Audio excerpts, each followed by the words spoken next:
নমস্কার বন্ধুরা, welcome to cricket and football hub. তো বন্ধুরা, গতকালই তোমাদের জানিয়ে দিয়েছিলাম এই মৌসুমের শেষ টুর্নামেন্ট তথা কলিঙ্গ সুপার কাপ টুর্নামেন্টের অফিসিয়াল ফিকচার কিন্তু ঘোষণা হয়ে গেছে, যেখানে আইএসএল থেকে 13টা দল এবং আই লিগ থেকে 3টে দল তথা ইন্টারকাশি চার্চিল ব্রাদার্স এবং গোকুলাম কেরালা এই 3টে দল মিলিয়ে মোট 16টা দল নিয়ে এই মৌসুমের সুপার কাপ টুর্নামেন্ট অনুষ্ঠিত হতে চলেছে। যেখানে ইন্টারকাশি চার্চিল ব্রাদার্স এবং গোকুলাম কেরালা এই 3টে দল তারা মুখোমুখি হবে মোহনবাগান এফসি গোয়া এবং বেঙ্গালুরু এফসির বিরুদ্ধে। কিন্তু কোন দল কোন দলের বিরুদ্ধে খেলতে নামবে সেই বিষয় নিয়ে চূড়ান্ত সিদ্ধান্ত নেওয়া হবে গতকালের ড্রয়ের পর। আর ঠিক সেই মতনই গতকাল আই লিগের ওই 3 দলের মধ্যে কিন্তু ড্র হয়েছিল, যেখানে ড্রয়ের পর চার্চিল ব্রাদার্স তারা মুখোমুখি হতে চলেছে মোহনবাগানের বিরুদ্ধে, গোকুলাম কেরালা তারা মুখোমুখি হতে চলেছে এফসি গোয়ার বিরুদ্ধে এবং ইন্টারকাশি তারা মুখোমুখি হতে চলেছে বেঙ্গালুরু এফসির বিরুদ্ধে। এবং আইএসএল এর বাকি 10টা দল তারা একে অপরের বিরুদ্ধে মুখোমুখি হবে, মানে ইস্টবেঙ্গল মুখোমুখি হবে কেরালা ব্লাস্টার এফসির বিরুদ্ধে, ওড়িশা এফসি তারা খেলবে পাঞ্জাবের বিরুদ্ধে, মুম্বাই সিটি তারা মুখোমুখি হবে চেন্নাইন এফসির বিরুদ্ধে, নর্থ ইস্ট ইউনাইটেড এফসি তারা মুখোমুখি হবে মোহামেডানের বিরুদ্ধে এবং জামশেদপুর এফসি মুখোমুখি হবে হায়দ্রাবাদ এফসির বিরুদ্ধে। তো এই ছিল এই বছরের সুপার কাপ টুর্নামেন্টের রাউন্ড অফ 16 ফিকচার। তো তোমাদের এর আগেই জানিয়ে দিয়েছিলাম সুপার কাপ টুর্নামেন্ট যেহেতু সপ্তাহ দুয়েকের মধ্যে শেষ করা হবে, সেহেতু রোজ 2টো করে ম্যাচ অনুষ্ঠিত হবে, যেখানে প্রথম ম্যাচ হবে বিকেল 4:30 থেকে আর দ্বিতীয় ম্যাচটা হবে রাত 8টা থেকে। তো এই তীব্র গরমের মধ্যে বিকেল 4:30 যে দলের ম্যাচ থাকবে সেই দলের প্লেয়াররা যে কতটা কষ্ট করে সেই ম্যাচ খেলবে সেটা কিন্তু তোমরা বুঝতেই পারছো, কারণ যে পরিমাণে গরম পড়ছে তাতে আমরা ফ্যানের নিচে থেকেও গরম অনুভব করি, সেখানে দাঁড়িয়ে প্লেয়াররা ওই রোদের মধ্যে 90 মিনিট মাঠে খেলবে। তো সত্যি এআইএফএফ এর কর্মকর্তারা তারা এসি ঘরে বসে সবকিছুই কিন্তু সহজভাবেই মনে করে, আর সেই কারণেই তারা কিন্তু বিকালবেলার ম্যাচটা আয়োজন করলো। তো আমার মতে এআইএফএফ এর কর্মকর্তাদেরও যদি একদিন ওই রোদের মধ্যে 90 মিনিট দৌড় করানো যায় তাহলে তারা বুঝতে পারবে এই রোদের মধ্যে খেলাটা কতটা কষ্টকর। তো এআইএফএফ এর বেশ কিছু সিদ্ধান্তের কারণে এই সুপার কাপ টুর্নামেন্টটা কিন্তু যোগ টুর্নামেন্টে পরিণত হয়েছে, যেখানে মাত্র সপ্তাহ দুয়েকের মধ্যে কি করে একটা গোটা টুর্নামেন্ট শেষ করা যায়, যেখানে এই টুর্নামেন্টের বিজয়ী দল তারা পরবর্তী মরশুমে ভারতকে কিন্তু এশিয়া মঞ্চে রিপ্রেজেন্ট করতে চলেছে। সেখানে দাঁড়িয়ে এরকম একটা গুরুত্বপূর্ণ টুর্নামেন্ট কি করে মাত্র সপ্তাহ দুয়েকের মধ্যে শেষ করার সিদ্ধান্ত নেয় এআইএফএফ, এই বিষয়টা কিন্তু সত্যিই একটা হাস্যকর। এর পাশাপাশি আবার বিকেল 4:30 থেকে ম্যাচ অনুষ্ঠিত করার সিদ্ধান্ত নিয়ে এআইএফএফ তারা যে সত্যিই একটা জোকারে পরিণত হচ্ছে সেটা কিন্তু আবারও স্পষ্ট। তো যাই হোক বন্ধুরা, তোমরা কমেন্ট করে জানিও তোমাদের মতে এই বছরের সুপার কাপ টুর্নামেন্টে কোন দল চ্যাম্পিয়ন হতে পারে বলে তোমার মনে হচ্ছে। এই বিষয়ে তোমাদের মতামতটা অবশ্যই নিচে কমেন্ট করে জানিয়ে দিও। বন্ধুরা, এই আইপিএল টুর্নামেন্টে তোমাদের যদি কোনো ম্যাচের অ্যাডভান্স প্রেডিকশন লাগে তাহলে তোমরা রাঘব ক্রিকেট অ্যানালিস্টের সাথে যোগাযোগ করতে পারো। ভিডিওর স্ক্রিনে তোমরা এই রাঘব ক্রিকেটের হোয়াটসঅ্যাপ নাম্বারটা দেখতে পাচ্ছ, তো ওখানে তোমরা যোগাযোগ করতে পারো কোনো ম্যাচের অ্যাডভান্স প্রেডিকশন যদি তোমাদের লাগে। তো এই রাঘব ক্রিকেট তারা অ্যাজ এ টিম এক্সপার্ট পুরো আইপিএল এর তারা প্রেডিকশন দিয়ে থাকে, যেমন টস, ম্যাচ, সিজন রিপোর্ট। সেক্ষেত্রে তোমাদের এই সমস্ত কিছুর প্রয়োজন পড়লে তোমরা কিন্তু অবশ্যই এই রাঘব ক্রিকেটের সাথে যোগাযোগ করতে পারো। তো এবার নেক্সট আপডেটটা বেরিয়ে আসছে ইন্টারকাশি দলকে নিয়ে। তো তোমরা জানো আগামী 28 তারিখে অ্যাপিল কমিটির রায় না আসা পর্যন্ত এই বছরের আই লিগ চ্যাম্পিয়ন কোন দল হচ্ছে তা কিন্তু কারোর কাছেই ক্লিয়ার নয়। আবার ইন্টারকাশি বনাম নামধারী ম্যাচের বিষয় নিয়ে একটা কেস চলছে, সেটা তোমরা জানো। আর ওই কেসে যদি শেষ পর্যন্ত ইন্টারকাশি তারা জিতে যায় তাহলে ইন্টারকাশি তারা কিন্তু চার্চিল ব্রাদার্সের থেকে বেশি পয়েন্ট নিয়ে ইন্টারকাশি তারা এই বছরের আই লিগ চ্যাম্পিয়ন হয়ে পরবর্তী মরশুমের জন্য আইএসএল এ প্রমোট হবে। কিন্তু এর মাঝেই কিন্তু আবার বড়সড় এক সমস্যার সম্মুখীন হতে হয়েছে কোচ অ্যান্থনি লোপেস আবাসের দল ইন্টারকাশিকে। কারণ যেমনটা খবর জানা গেছে ইন্টারকাশির বিরুদ্ধে আই লিগের 5টা দল তারা কিন্তু মামলা দায়ের করেছে এবং সেই 5 দল তারা দাবি করেছে ইন্টারকাশি দলের বিদেশি খেলোয়াড় মারিও বার্কোর চোটের কারণে ইন্টারকাশি তারা ফেডারেশনের কাছে মারিও বার্কোর রিপ্লেসমেন্ট চেয়ে নতুন বিদেশিকে দলে সই করিয়েছিল। কিন্তু তারপর আবার মারিও বার্কো সুস্থ হয়ে যাওয়ার পর ইন্টারকাশি দল তারা ফেডারেশনকে কোনো কিছু না জানিয়ে মারিও বার্কোকে নিজেদের দলে আবারও খেলতে নামায়। আর এই বিষয়টা নিয়েই আই লিগের 5টা দল এবার কিন্তু মামলা দায়ের করেছে ইন্টারকাশির বিরুদ্ধে। সেক্ষেত্রে এই বিষয় নিয়ে ইন্টারকাশি তারা যদি গিল্টি প্রমাণিত হয় তাহলে কিন্তু সেই 5 ম্যাচে সংগ্রহ করা ইন্টারকাশি দলের পয়েন্টগুলোও কিন্তু কাটা হতে পারে। সেহেতু ইন্টারকাশি তারা যে বর্তমানে বেশ সমস্যার মধ্যে দিয়ে কাটাচ্ছে সেটা বলাই যায়। তো এই মৌসুমে আই লিগ টুর্নামেন্টের পরিচালক কমিটি তারা কি খেয়ে এই টুর্নামেন্টটা চালাচ্ছে, কারণ কোন দলের কোন প্লেয়ার সাসপেন্ড থাকছে বা কোন প্লেয়ার অ্যাভেলেবেল থাকবে না সেই সমস্ত বিষয়গুলোর দিকে পরিচালনা কমিটিরই কিন্তু নজর দেওয়া উচিত।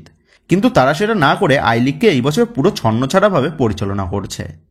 কারণ চেয়ারে বসে বিনা খাটুনিতে যদি পকেট গরম হয়ে যায় তাহলে খাটনি করতে কেই বা চায়।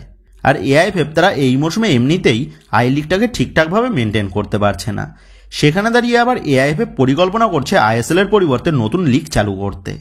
তো সত্যিই এআইএফএফ এর কর্মকর্তারা যে দিনকে দিন নিজেদের হাসির খোরাক বানিয়ে নিচ্ছে সেটা বলাই যায়। তো যাই হোক, এখন এটাই দেখার বিষয় হবে সবশেষে এই মৌসুমে ইন্টারকাশির ভাগ্য কোন দিকে এগোয়। তো এবার নেক্সট আপডেটটা বেরিয়ে আসছে বেঙ্গালুরু এফসি এবং দিমিত্রি পেট্রারসের বিষয়টা নিয়ে। তো গত কয়েকদিন আগে বেঙ্গালুরু এফসির অফিসিয়াল পেজ থেকে করা একটা পোস্ট, সেটা কিন্তু বেশ ভাইরাল হয়েছে সোশ্যাল মিডিয়াতে, যেখানে দেখা যাচ্ছে একটা বাচ্চা তার কুকুরকে কিছু বলছে, কিন্তু সেই বাচ্চাটা তার কুকুরকে ডিমি বলে ডাকছে, মানে সেই কুকুরের নাম কিন্তু ডিমি রাখা হয়েছে। আর এই পোস্টটা দেখেই রীতিমতন কিন্তু ক্ষোভে ফুঁসছে সকল মোহনবাগান সমর্থকরা, কারণ মোহনবাগান সমর্থকরা তারা তাদের প্রিয় বিদেশি দিমিত্রি পেট্রারসকে কিন্তু ডিমি বলে ভালোবেসে ডেকে থাকে। তো বেঙ্গালুরু এফসি ম্যানেজমেন্ট তারা কুকুরের বিষয় নিয়ে যে বেশ অ্যাক্টিভলি ভাবে কাজ করে সেটা আমরা জানি, কিন্তু তারা যে নামটা ব্যবহার করেছে ওই ফটোতে সেই নামটা কিন্তু খুবই দৃষ্টিকটু লাগছে, কারণ আইএসএল এর ডিমি বলে দিমিত্রি পেট্রারসকেই কিন্তু সকলেই আমরা চিনে থাকি। সেক্ষেত্রে বেঙ্গালুরু এফসি তারা কিন্তু এই নামটা তাদের পোস্ট থেকে অ্যাভয়েড করতেই পারত। সেহেতু বেঙ্গালুরু এফসি তারা যদি ওই ডিমি নামটা দিয়ে দিমিত্রি পেট্রারসকে ইঙ্গিত করে, তাহলে ফাইনাল ম্যাচে দিমিত্রি পেট্রারস সে কিন্তু এর উপযুক্ত জবাব মাঠের মধ্যেই দেবে। আর আমরা দেখেছি মোহনবাগান দল তারা কিন্তু তাদের অপমানের ধারবাকিটা রাখে না। তো বেঙ্গালুরু এফসির অফিসিয়াল পেজ থেকে ওইরকম একটা পোস্ট সত্যিই কিন্তু একটা নিন্দাজনক বিষয়। তো যাই হোক, এবার নেক্সট আপডেটটা বেরিয়ে আসছে মোহনবাগান ভার্সেস জামশেদপুর এফসির মধ্যে হয়ে যাওয়া সেমিফাইনালের দ্বিতীয় লেগের ম্যাচে একটা বিস্ফোরক ঘটনা নিয়ে। তো জামশেদপুর এফসির হেড কোচ খালিদ জামিল সে যে বেশ কিছু ম্যাচে নেগেটিভ পাওয়ার ইউজ করে ম্যাচে জয় তুলে নিয়েছে সেটা কিন্তু এর আগেও আমরা দেখতে পেয়েছি, যেখানে মাঠের মধ্যে কালো রুমাল হঠাৎ করেই ম্যাচের মধ্যে নিজের ড্রেস চেঞ্জ, এরকম কিন্তু আরও অনেক ঘটনা কোচ খালিদ জামিলের দিকে ইঙ্গিত করে।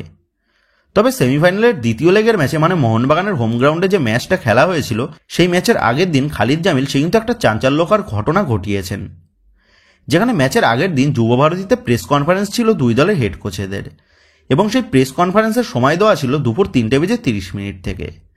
কিন্তু খালিদ জামিল সে হঠাৎ করেই 3টের সময় তিনি স্টেডিয়ামে উপস্থিত হয়ে যান, এবং স্টেডিয়ামে এসে খালিদ জামিল সে কিন্তু দুপুর 3টের সময় সে মাঠে প্রবেশ করার জন্য জোর করে, কিন্তু তখন আবার স্টেডিয়ামের বাইরে উপস্থিত ছিল মোহনবাগানের কয়েকজন কর্মকর্তা। আর খালিদ জামিল সে হঠাৎ করেই মাঠে ঢোকার জন্য জোর করার বিষয়টা দেখে মোহনবাগান কর্মকর্তাদের কিন্তু সন্দেহ হয়, এবং মোহনবাগান কর্মকর্তারা তারা কিন্তু সেই সময় খালিদ জামিলকে কোনোভাবেই মাঠে প্রবেশ করতে দেননি। আর এই ঘটনাটা জানার পরেই মোহনবাগান সমর্থকরা অনুমান করছে হয়তো কোচ খালিদ জামিল সেদিন ম্যাচের আগে মাঠে প্রবেশ করে কোনোরকম নেগেটিভ পাওয়ার ইউজ করতে চেয়েছিলেন সেমিফাইনালের দ্বিতীয় লেগের ম্যাচে জয় তুলে নিয়ে ফাইনাল ম্যাচের জন্য কোয়ালিফাই করতে। আর যদি খালিদ জামিল তিনি এমনটা নাই করতে চাইতেন, তাহলে খালিদ জামিল কেনই বা আগে আগে মাঠে ঢোকার জন্য জোর করেছিল? তিনি যদি মাঠ পরিদর্শনই করতে চাইতো তাহলে তিনি প্রেস কনফারেন্সের পরেই সবাইকে নিয়ে কিন্তু মাঠে যেতে পারতেন, কিন্তু তিনি সেটা না করে প্রেস কনফারেন্স অনুষ্ঠিত হওয়ার 30 মিনিট আগে এসেই তিনি মাঠে ঢোকার জন্য চেষ্টা করছিল। তবে খালিদ জামিল সে মাঠে ঢুকতে সম্পূর্ণ ব্যর্থ হয়, আর পরবর্তীতে ওই ম্যাচের ফলাফলটা কী হয়েছে সেটা কিন্তু তোমরা সকলেই দেখতে পেয়েছো। তো যাই হোক, এবার পরবর্তী আপডেটটা মোহনবাগান ভার্সেস জামশেদপুর এফসির মধ্যে আরও একটা সেমিফাইনালের ম্যাচ নিয়ে। তো এই সেমিফাইনালের ম্যাচটা হচ্ছে আজ জামশেদপুর এফসি ভার্সেস মোহনবাগানের রিজার্ভ দলের মধ্যে। তো তোমাদের এর আগেই জানিয়ে দিয়েছি মোহনবাগান তারা রিলায়েন্স ফাউন্ডেশন ডেভেলপমেন্ট লিগে ক্লাসিক ফুটবল একাডেমির বিরুদ্ধে ম্যাচ ড্র করে মোহনবাগান তারা রিলায়েন্স ফাউন্ডেশন ডেভেলপমেন্ট লিগের ন্যাশনাল চ্যাম্পিয়নশিপের জন্য কোয়ালিফাই করেছে। আর আজ সেই ন্যাশনাল চ্যাম্পিয়নশিপের সেমিফাইনাল ম্যাচে মোহনবাগান দল মুখোমুখি হয়েছিল জামশেদপুর এফসির বিরুদ্ধে সকাল 8টার সময়, যেখানে মোহনবাগান দল তারা জামশেদপুর এফসিকে হারিয়ে ন্যাশনাল চ্যাম্পিয়নশিপের ফাইনাল ম্যাচের জন্য কোয়ালিফাই করেছে। এবং মোহনবাগান দল তারা ফাইনাল ম্যাচে এবার কিন্তু মুখোমুখি হবে classic football academy versus FC গোয়ার বিজয়ী দলের বিরুদ্ধে। সেক্ষেত্রে ফাইনাল ম্যাচে মোহনবাগান দলের জন্য অনেক শুভেচ্ছা থাকবে আমাদের সকলের তরফ থেকেই। তো যাই হোক বন্ধুরা, এই ভিডিওতে গুরুত্বপূর্ণ আপডেট করা নিয়ে তোমাদের মধ্যে আলোচনা করার ছিল। তো আশা করি ভিডিওটা তোমাদের ভালো লেগেছে। তো যদি ভিডিওটা ভালো লেগে থাকে তাহলে ভিডিওতে লাইক দিয়ে চ্যানেল সাবস্ক্রাইব করে পাশে থাকা বেল আইকনটা অবশ্যই প্রেস করে দিও। আর তোমরা যারা এখনো পর্যন্ত আমাদের সোশ্যাল মিডিয়া পেজের সাথে যুক্ত হওনি তারা কিন্তু অবশ্যই নিচের ডেসক্রিপশন বক্সের লিঙ্ক থেকে আমাদের সোশ্যাল মিডিয়া পেজের সাথে যুক্ত হয়ে যাও, কারণ এখন কিন্তু সমস্ত লেটেস্ট আপডেটগুলো সবার আগে আমাদের সোশ্যাল মিডিয়া পেজেই পোস্ট করা হয়। আর তোমরা এখন ফেসবুক এবং ইনস্টাগ্রামে গিয়ে তোমরা আমাদের এই চ্যানেল নাম লিখে সার্চ করলেও তোমরা কিন্তু আমাদের ফেসবুক এবং ইনস্টাগ্রাম পেজটাও খুঁজে পেয়ে যাবে।